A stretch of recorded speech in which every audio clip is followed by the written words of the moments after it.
Acontecerá que todo aquele que invocar o nome do Senhor será salvo. Esse é o versículo 21 do capítulo 2 de Atos, que nós vamos ler agora, amém? Então prepare seu coração, acalme sua mente e preste atenção na palavra de Deus, que começa assim. Ao cumprir-se o dia de Pentecostes, estavam todos reunidos no mesmo lugar. De repente veio do céu um som como de um vento impetuoso e encheu toda a casa onde estavam assentados. E apareceram distribuídas entre eles línguas como de fogo, e pousou um sobre cada um deles. Todos ficaram cheios do Espírito Santo. E passaram a falar em outras línguas, segundo o Espírito lhes concedia que falassem. Ora, estavam habitando em Jerusalém judeus, homens piedosos, vindos de todas as nações debaixo do céu. Quando, pois, se fez ouvir aquela voz, afluiu a multidão, que se possuiu de perplexidade, porquanto cada um os ouvia falar na sua própria língua. Estavam, pois, atônitos, e se admiravam, dizendo, vede, não são porventura galileus todos esses que estão aí falando? E como ouvimos falar cada um em nossa própria língua materna?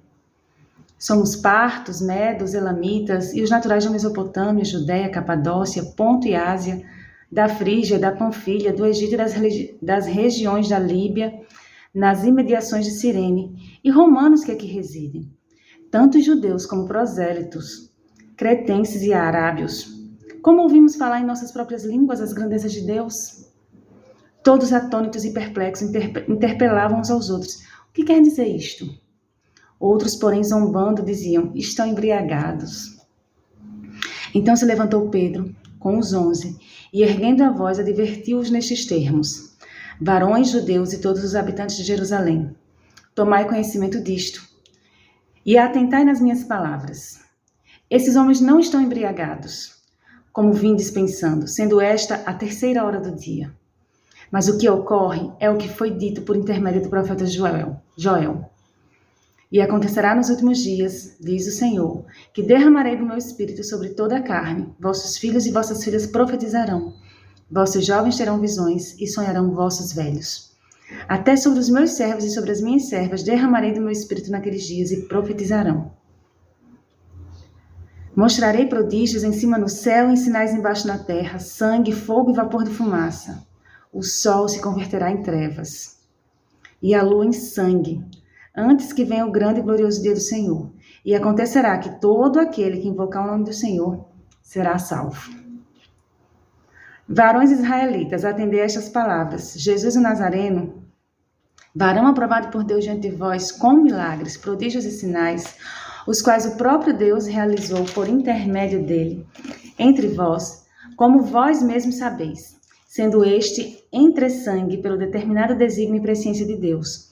Vós o matastes, crucificando-o por mãos de iníquos, ao qual, porém, Deus ressuscitou, rompendo os grilhões da morte, porquanto não era possível fosse ele retido por ela. Porque a respeito dele diz Davi, diante de mim via sempre o Senhor, porque está à minha direita, para que eu não seja abalado. Por isso se alegrou o meu coração e a minha língua exultou.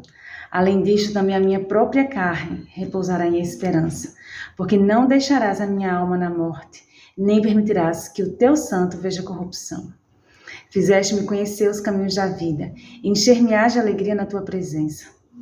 Irmãos, seja-me permitido dizer-vos claramente a respeito do patriarca Davi, que ele morreu e foi sepultado. E seu túmulo permanece entre nós até hoje. Sendo, pois, profeta e sabendo que Deus lhe havia jurado que um dos seus descendentes se assentaria no seu trono, provendo isto, referiu-se à ressurreição de Cristo, que nem foi deixado na morte, nem o seu corpo experimentou corrupção. A este Jesus, Deus ressuscitou, do que todos nós somos testemunhas, exaltado, pois, à destra de Deus, tendo recebido do Pai a promessa do Espírito Santo. Derramou isto que vedes e ouvis. Porque Davi não subiu aos céus, mas ele mesmo declara, disse o Senhor ao meu Senhor, assenta-te à minha direita, até que eu ponha os teus inimigos por estrado dos teus pés. Esteja absolutamente certa, pois toda a casa de Israel, de que a este Jesus, que vós crucificastes, Deus o fez Senhor e Cristo. Ouvindo eles estas coisas, Compungiu-se-lhes o coração e perguntaram a Pedro e aos demais apóstolos: Que faremos, irmãos? Respondeu-lhes Pedro: Arrependei-vos, e cada um de vós seja batizado em nome de Jesus Cristo, para a remissão dos vossos pecados, e recebereis o dom do Espírito Santo. Pois para vós outros é a promessa, para vossos filhos e para todos que ainda estão longe, isto é, para quantos o Senhor, nosso Deus, chamar. Com muitas outras palavras, deu testemunho e exortava-os, dizendo: Salvai-vos dessa geração perversa. Então os que lhe aceitaram a palavra foram batizados, havendo um acréscimo naquele dia de quase 3.000 pessoas. E perseveravam na doutrina dos apóstolos e na comunhão, no partir do pão e nas orações. E em cada alma havia temor. E muitos prodígios e sinais eram feitos por intermédio dos apóstolos. Todos os que creram estavam juntos e tinham tudo em comum. Vendiam as suas propriedades e bens, distribuindo o produto entre todos, à medida que alguém tinha necessidade. Diariamente perseveravam, unânimes no templo. Partiam pão de casa em casa e tomavam as suas refeições com alegria e singeleza de coração, louvando a Deus e contando com a simpatia de todo o povo. Enquanto isso, acrescentava-lhes o Senhor, dia a dia, os que iam sendo salvos. Amém? Muito lindo o início da história da igreja, muito lindo ler tudo isso. Nós que fazemos parte da Igreja Batista Vida Nova, lá tem os pequenos grupos, e esse é o versículo que nós somos embasados, no versículo 46, que diz: Diariamente perseveravam, unânimes no templo, partiam pão de casa em casa e tomavam suas refeições com alegria e singeleza do coração. Porque é isso que acontece nos pequenos grupos, né? São famílias, são pessoas que se reúnem de casa em casa. Existe um pequeno grupo, existe um anfitrião que abre sua casa para os irmãos. E ali tem louvor, tem a refeição juntos. Tem um momento de compartilhar o que está em nosso coração, nossos pedidos, nossa gratidão, nossas lutas e nossas vitórias. E uns oram pelos outros. E assim a gente vai vivendo junto, né? Tanto na igreja, quando se reúne para o culto, para a escola bíblica ou para outras atividades, mas também de casa em casa, assim como foi no início da igreja. E é o Espírito Santo quem conduz tudo, é o Espírito Santo que acrescenta as pessoas.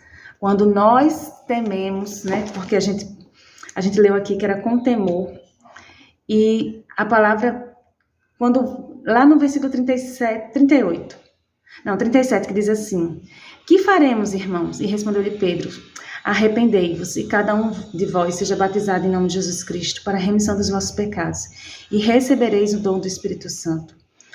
O nosso pecado, ele não é um impedimento para se chegar ao Senhor. Em que sentido? Eu sou tão pecador que eu não posso me aproximar, não posso ir para um pequeno grupo, não posso ir para a igreja porque eu sou muito pecador. Não, o pecado vai ser a matéria-prima do teu arrependimento.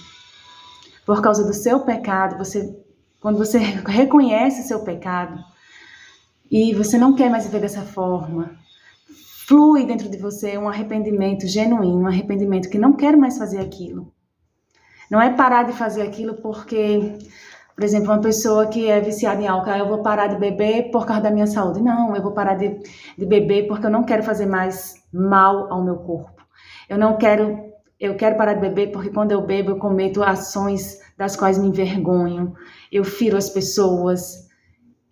Eu me arrependo, eu não quero mais fazer isso. É diferente assim, eu vou parar porque minha esposa está pedindo, eu vou parar porque os meus pais estão pedindo, eu vou parar porque, sabe?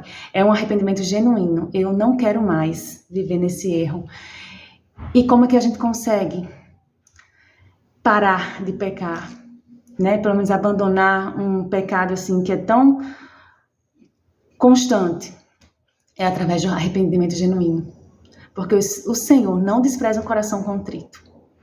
O Senhor não despreza uma oração sincera. Uma oração que a gente se humilha. Em que sentido? Senhor, eu não consigo. Deus, eu não consigo sozinho, eu preciso de Ti. Das pequenas às grandes coisas.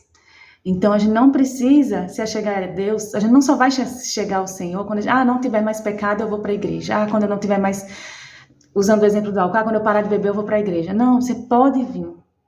e deixa o Espírito Santo fazer a obra, deixa o Espírito Santo ir te libertando de vícios, de pecados, porque esse trabalhar, essa santificação, é até o dia que Jesus vai voltar, porque nós temos sempre algo para nos arrepender.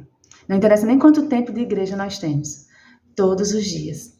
Se a gente botar a mão na nossa consciência, a gente vai reconhecer que pecamos naquele dia, vai reconhecer que ainda existe raiz de orgulho, vai reconhecer que ainda somos muito egoístas, nós vamos reconhecer que ainda que nossos olhos estão voltados mais para as coisas terrenas do que para os céus. Então a gente sempre tem, sim, algo a se arrepender. Então que a gente faça o que Pedro falou, arrependei-vos, arrependei-vos. E assim esse livro vai nos ensinar muito, vai elevar a nossa vida espiritual, tenho certeza, vai elevar o nosso relacionamento com o Senhor, e eu espero que você sinta aí na sua casa, na sua vida, o que Deus tem para fazer com você e através de você. Deus abençoe sua vida e até o próximo capítulo.